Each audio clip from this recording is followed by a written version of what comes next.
একজন ভাই প্রশ্ন করেছেন, আমাদের দেশে অনেকেই বিদায়ের সময় আল্লাহ হাফেজ বা খোদা হাফেজ বলে থাকে। আমার জানার বিষয় হলো বিদায় বেলায় এভাবে সম্বোধন করার হুকুম কি?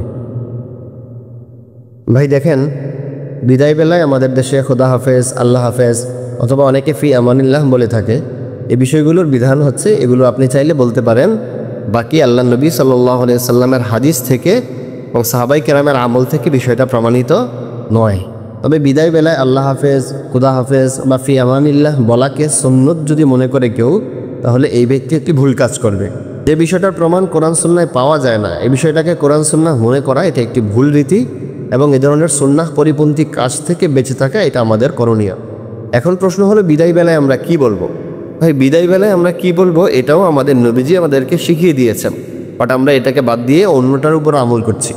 সুনানে তিরমিজির 2706 নম্বর হাদিসের মধ্যে হযরত আবু হুরায়রা রাদিয়াল্লাহু তাআলা আনহু থেকে বর্ণিত যে রাসূলুল্লাহ সাল্লাল্লাহু আলাইহি ওয়াসাল্লাম বলেন, ইযা ইনতাহা আহাদুকুম ইলা মাজলিসিন ফালইউসাল্লিম ফাইন বাদালাহু আই ইয়াজলিসা ফালইয়াজলিস সুম্মা ইযা ক্বামা ফালইউসাল্লিম ফালাইসাতিল আউলা বিআহাক্কি মিনাল আখিরাহ। নবীজি বলেন, তোমাদের যখন কেউ কোনো মজলিসে উপস্থিত হয় সে যেন সেখানে সালাম করে, এবং তার যদি সেখানে বসতে ইচ্ছা করে তাহলে বসবে, আর যদি উঠে যেতে ইচ্ছা করে তাহলে সে উঠে যাবে, এবং সে পরবর্তীতে আবার সালাম দিবে।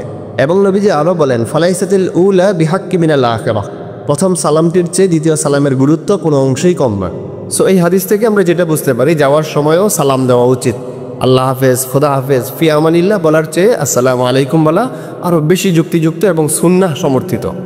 ওকে বিদায় দেওয়ার সময় ফি আমানিল্লাহর পরিবর্তে হাদিসে আরেকটি বিষয় প্রমাণিত রয়েছে, সেটি হচ্ছে আস্তাউদিউল্লাহ দীনাকা ওয়া আমানাতাকা ওয়া খাওয়াতিম আমালিক। অতএব কাউকে বিদায় দেওয়ার সময় খোদা হাফেজ, আল্লাহ হাফেজ অথবা ফি আমানিল্লাহ বলার পরিবর্তে যদি আমরা সালাম দিই এবং উল্লেখিত দোয়াটি পাঠ করি, তাহলে আমার মনে হয় কোরআন সুন্নাহর উপরে আমল একটু বেশি হবে।